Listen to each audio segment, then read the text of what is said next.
دايما بيبقى شايف نفسه اعلى من مستواه الحقيقي، وده بيوقعه في وهم الافضليه والتفوق. اساتذتنا الكبار اللي احنا نعرفهم متربيين على ايديهم، لا كلهم يعني سماتهم الاساسيه التواضع. في قاعده او ظاهره بيسموها تاثير دانينج كروجر. القاعده دي بتقول المشكله الرئيسيه في العالم الحديث ان الجهله والاغبياء يثقون بانفسهم تمام الثقه، بينما العلماء والاذكياء مترددون يملأهم الشك. الشخص الجاهل او قليل الخبره والمهاره او قليل المعرفه بمجال معين دايما بيبقى شايف نفسه اعلى من مستواه الحقيقي، وده بيوقعه في وهم الافضليه والتفوق، بينما الاشخاص الاذكياء والاكثر خبره ومعرفه بامر ما يعتقدون ان مستواهم اقل من مستواهم الحقيقي، ويعتقدون ان الاشياء التي يعرفونها او يفعلونها بسهوله هي بالضروره سهله، لذلك بيميلوا اكثر الى التواضع والتردد والشك في معلوماتهم باستمرار. اساتذتنا الكبار اللي احنا نعرفهم متربيين على ايديهم، لا كلهم يعني سماتهم الاساسيه التواضع.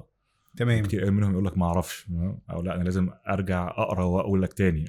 تمام. يعني فبتاخد حتى منه المعلومه، خلاص هي زي ما هو قال لك كده هتبقى كده فعلا. زي ما حضرتك قلت دلوقتي، اساتذتنا اللي اتعلمنا منهم دايما لما تيجي تساله سؤال فيقول لك اعتقد كذا او الافضل كذا، او خلينا هو مش نشوف اذا عارف، كان هرجع ممكن. اتاكد اكيد. كل ما بتكبر في العلم بتعرف ان دي مش غلط ودي مش غلط ودي مش غلط، بس دي افضل من دي ودي افضل من دي.